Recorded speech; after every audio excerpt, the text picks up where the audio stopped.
people always buy feelings, right? Right. Well, they're buying a solution. That feeling is the internal problem. They're selling the internal problem. Um, so this is true of everything, especially very dull business to business things, which I actually send. And you probably a good idea is I'll give you a link to our recent reel, because there's a number of horrendously boring business to business clients that we've done some good work for. Insurance, mobile shelving, just a pipe, like just pipe. Like one of the things, one way to look at it is you can talk about, like, insurance is insanely technical, especially if it's non-standard insurance and different coverages and stuff like that. So if you're talking to insurance brokers, right, they are inherently interested in the technical stuff. What's the coverage? I need flood coverage for this thing. I don't know. But the problem, if you want to get to an internal problem, the problem that every general insurance broker or every insurance broker has is they have clients who have really complex problems and they can't know everything, but they have to look like they know everything. So they're scrambling. So, if you kind of start with that problem, it becomes much more interesting. Now I'm fascinated. The other example was the love-hate thing that David talked about, right?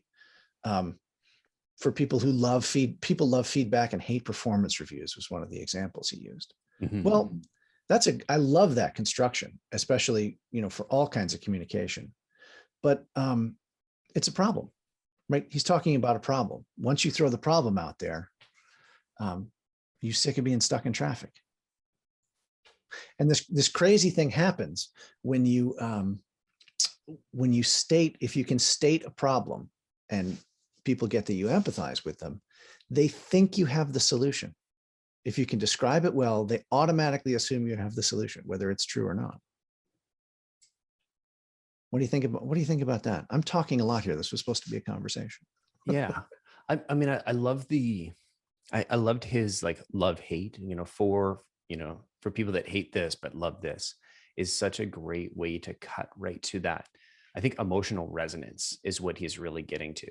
Right. And it makes it super, super obvious that, like, because you're literally asking the user of that message, or the listener or the reader, like, here's a really shortcut way. If you find yourself nodding, you're going to like this. Right. This is a very easy way to say, yep, I'm in, or no, I'm not in, because, I don't actually mind traffic. Yeah. So there, and I should probably draw a distinction here. There are ways to make things interesting that are not accessible to everybody, right? That if you take a camera and you hand the same camera to two different people, one person is going to take very boring photographs, perhaps, and the other person is going to come back with some of the most amazing things you've ever seen, right? That's a level of skill and talent. Writing. I'm going to write something, and because I've spent my whole life reading and doing that, it's going to be probably better than something that somebody else wrote, crafted at least, let's say. Mm-hmm. But just focusing on a problem, even if you don't do it in the most perfect way, if you're talking about the problem that somebody really has, and talking about the emotion of it, the internal thing, like, you've got them fascinated. But you want to, an external problem too can have an more interesting way to explain it, or solution, anything. So there's another one that, for one of the clients that I have they sell movable shelving, the kind of units.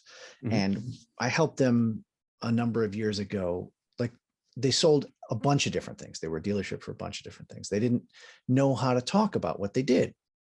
And I said, I want to interview a number of people in the company. It's, discovery process and all that stuff. And the oldest sales guy there, I talked to him, and they're like, well, you're not going to get anything interesting from him. He's just been here forever. And he did this amazing thing. He said, you know what we sell? Most shelves are like this. We sell a movable aisle. And it was such a simple, powerful explanation. I mean, that kind of stuff is gold. Like, you don't ever unsee that. Mm-hmm. You're probably the best salesperson there. Yeah. And maybe he wasn't, like, he was at the end of his career, and maybe he wasn't as driven as he once was, and he had the accounts, but man, that guy had it down. He really did. And so that also goes to people often mistake questions of tone for questions of substance, right? So his tone maybe wasn't right for younger people coming up, but the substance was there. It just maybe needed to be updated, right? Mhm. But this little example is a good segue to my second point, which is you should be human, right? The more that you're focused on an actual person and the real world, the better off you are, right? This would be terrible if any presentation where someone just reads slides to you, they're not even looking at you. They're looking at their slide and reading off it's terrible, right? So like I've even gotten to the point where I don't think that companies should really hire spokespeople anymore. I think it should be someone in the company, and it's not I was gonna say, you're gonna easy. lose me a job here, bud. Come on, Well, take it easy. well, you work at the company. You're not an external person. You're Sure. not hiring an actor. You're in the thing, right? And that's authenticity. And like Nick said before, also he said about making videos to send them out to people, prospecting videos. Mhm. He said, make it and send it. At least the first few. Don't look at it. Trust me, it'll be okay. That's the hardest thing to do. That's impossible. It's hard, but his point is that we don't necessarily want perfection out of someone. Like perfection isn't human. It's Mhm. creepy. Yeah. I mean, you'd almost say, because she's so good at those videos, it's almost a disadvantage, because then you're like, is this a hired actor? Like they nailed the script. And not that Sarah isn't authentic. Obviously, she's very authentic. But I think Yeah, compared to the average sales development rep, she's a pro. Like but she's a trained actor. yeah. Um, She's a damn good one too. I And have that one of my best friends in the world was the best man in my wedding, is a very, very good actor. And he did a one-man show where he played, I don't know, 30 parts. The show called Fully Committed. It was about a guy who was, at this restaurant handling all the booking and playing all these different characters. And the night we went to see him, he messed up. Well, he didn't mess up. He had a phone that was ringing. He had to pick it up and the cord came out of the phone. And in that moment where everything lapsed a little bit and he handled it beautifully, it just hits you how good he was at it, right? It was an amazing moment because it increased the power of the performance, because it was that little human moment in there. And I've never forgotten that. If I stumble or if I say or I have an emotional moment, it it enhances the communication, and we shouldn't be afraid of that. makes it more authentic. And I think as somebody who's receiving on the receiving end of any sales messaging, I'm looking for things that aren't real, that aren't authentic. And I was lamenting before, I see a lot of these videos that are sent to me, and the first thing that I see is something that's not authentic. And it's a screenshot of the video, or like the preview of the video, and it's the rep sitting there with a clipboard with like, "Hi Colin," written clearly not in like marker. It's like very obviously been added in. And I'm like, Yeah. not authentic. Like if you're not gonna, if you genuinely send me one of those, I usually try and respond. I'm not perfect. And they don't always make it into my inbox, but like if you're authentic and you're gonna take some time, I'll take some time and I'll give you some feedback. But if you're gonna send me one of those, like if you're gonna automate me into a, outreach tool, I'm gonna automatically.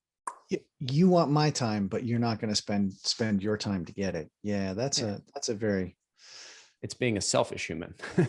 yeah. And the other thing is, like, with the problem, right? Here's another litmus test that I have, right? If you are starting with you're immediately not interesting. No one is interested in me in this presentation.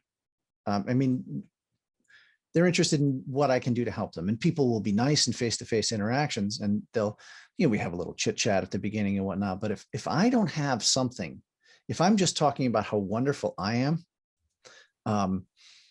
then they're just being lost if I'm not providing something of value. But if you talk about that problem, but think about websites, emails, proposals, videos, anything where at, at EL Hutton, we've been in business for 350 years.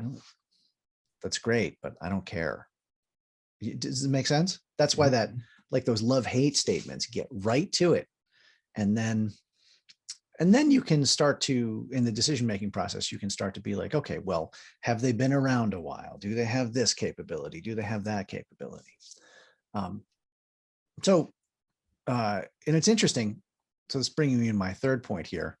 And it's interesting how many other problems this solves. My third point is to be brief, right? So if you have to hone everything down to 30 seconds, 45 seconds, then you lose all that pre-ramble at the beginning that's about you, generally speaking, and you get right to the problem, right? What's the most important thing here? So taking 2 paragraphs of copy to explain something is always less interesting than a great headline. So for the kayak example, right? If I would love to have a good 15-minute conversation with someone who's knowledgeable about kayaks. And the 2 things there, 15 minutes and conversation. I don't want an hour of you reading slides about the development of kayaks and, how the industry's changed. And, but as technical experts or experts in details of a product, right? That's what's important to us. Like if I'm a competitive salesperson and I'm selling motors that go on generators, right? Alternators. But like things that start up big industrial motors, motor starters, like big capacitor arrays and stuff like that. Motor control stuff. I mean, horrendously boring, right? What's in my head is all the technical specs and all of the competitors and all that other stuff. So for me, the difference between, Model A and Model B is gigantic. For a person who doesn't have that technical mindset, there's really it's the doohickey that goes on the motor to start it. Does this make sense? Oh yeah.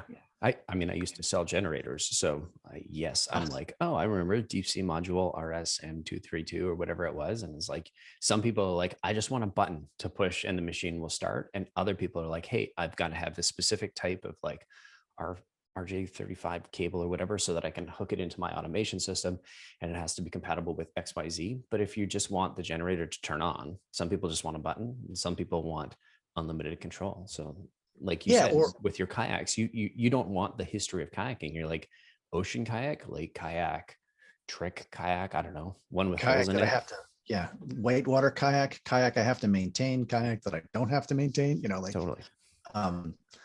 Authentic Inuit kayak. There's but notice in the generator example, right? How many different problems there are there that you could talk about to be fascinating. One is I just need a button. The second one is I have a technical challenge. I need to make this generator for a marine environment and I need it to last and just run once a year, but I need to have it work every time. Or it could be, I need to make this purchase in this larger organization and I need cover that this was the right purchase. Or my problem is how do I help this person inside the company by selling them their generator, advance their career, those kind of things. And so it's not like it depends on the case, but you get to know your customers, you get to know your markets, hopefully. But when we're afraid, we focus on us. When I'm afraid, I focus on me, and that's not good. I need to focus on somebody else, especially in the communications. So I would say there's a great mnemonic I have for this too, that evidently comes from fighter pilots on aircraft carriers. So in the briefing room, in the United States at least, if you're briefing fighter pilots, they have this thing. If someone's taking too long, they hold up 2 fingers and shake it, and it means faster and funnier, faster and funnier. Think about how many times you've seen something. You're just like, come on, get to the point, get to the point. Yeah. And so the litmus test that I have, the quickest litmus test is so what do you do question? And if someone can't answer that in a way that interests somebody in 15 to 30 seconds tops, then it's not figured out. And there are lots of components to sales and marketing, but it all bottlenecks at that 15 to 30-second answer. Call it 3 sentences. Mhm. Um, And I would argue that, just to build on that, it's likely not just one, right? You would have one that would be relevant to a certain buyer type. You'd have a different one to be relevant to a different buyer. If I'm having a conversation with Absolutely. like a family friend who might not know what we do, I'm going to say, yeah, we help companies build sales teams. But if I'm talking to somebody who's in sales, I'm going to get one level more specific. Yes. If I know they have a sales development team and they're looking for coaching, I'm going to say something totally different. If I know they're in a startup and they're just trying to figure their revenue out, I'm going to say something different. So I have these slightly different crafted, modified messages to make them more relevant to the individual that I'm talking to. Um, yeah, I have this mind that I always try and simplify things generally for the purposes of communication. But if I thought about, I was talking to somebody and they said, what is a director of marketing supposed to do? And this is the same thing as we're talking about, the same thing with applies for sales too. And I'm like, well, a director of marketing, let me see, actually, I have one. Yeah. Like you need to have an index card, right? For everything you sell. And it has to be audience, action, and message, right? It's got to be broken down that simple. What's the pitch for each one of these people? Part of the message might be, where do you reach them? How do you reach them? But I think a lot of developing sales or marketing strategy could be reduced to having 15 index cards. Mm-hmm. And like, it's obviously it's more complicated in action, but if you can't boil it down that simple, maybe you don't have it figured out. Yeah. So, and the other thing about being brief, and I was going to say this at the beginning, is I can talk about this stuff all day, obviously, is I think it's better. Yeah, but I think it's better to have every presentation I go into. And I actually, this was my goal. There's a book on it called 15 Minutes Plus Question and Answer. The faster you get to human interaction, the better it is. So I try and leave all the data for the handout, all the thing for whatever you need to follow up with, or whatever technical question they're going to have. So with that in mind, let's see, are there any questions in the chat? I've covered a lot of stuff there. Let me see here. I'm seeing lots of PR people. I'm seeing Alice. Good to see you, Alice. I wonder if so funny story. We just hired a director of marketing. And I know she was in the chat earlier. So when you said that example, I was like, yeah, let's see what she thinks. I'm not sure if she's still in. It's obviously a long event and I don't expect her to hang out all day because she also has twins. Oh, that's when she told me, I was like, oh, I'm sorry. I mean, I'm sure it's lovely, but yeah. So maybe we could take an example. Maybe if somebody has a challenge, or talk about, a specific question, we can talk about it for predictable revenue. Like, tell me how you make that interesting to, like, do you lead with, you haven't figured out your revenue stream yet? Is that the first thing? Yeah, this is a tough one because it's in my head. Like, there's no ones like, and this is probably where we could use some help. And I'll cap myself here because we got about 2 minutes until we're going to get into yoga with Julia. Oh, okay. Good. And I timed that perfect. Well, let me also say that, well, write things. So in the chat, I also have this explanation audit little session thing set up, because I think that it's from a quote by Nassim Taleb, who's actually a risk analyst. Marketing beyond explaining things is insecurity. So really, the way I think about these problems now is, how are you going to explain the value you provide or the problem you solve? So if anybody has listened to this and wants a little bit more, there's 4 or 5 questions, and we'll have a 20-minute chat. Like, it's the best and simplest way. Fantastic. And I also remember you talking about an online executive presence course. Oh yeah, I do have a link to that, and it covers messaging stuff as well as some basic stuff about what you would do with a camera setup. And I got to tell you, the thing that Nick said, I was cheering about pausing, because, and I always feel like I should pause more, because when you pause, that's when the thought happens in the person's mind you're talking to. And the whole goal is to get that person to think. Mm. I think many that work with me on a regular basis will insist that I need to pause more. I can do it on sales calls, but maybe in our one-to-one meetings, I am less good at that. Well, you know, it's tough when you're trying to get things done. But I would say that like you wouldn't think about a human interaction or an interaction with a video or a piece of whatever. You don't want to get through it. You want to maximize the human content. Mm. So I love that. Such a way with words. That's what we love having you on. Patrick, thank you so much for showing up here. Chat, we're going to throw some information to Patrick's. I highly recommend you take him up on the audit. It is excellent. The last time he offered something, I took him up on it and it was immensely helpful. I've sent him a number of things and he's like, stop sending me these things. And he's always super helpful with feedback. So if you want some of Patrick's time, hit up that audit. We'll throw the link in the chat shortly and hang out for yoga. Patrick, thanks so much. Always great to talk to you.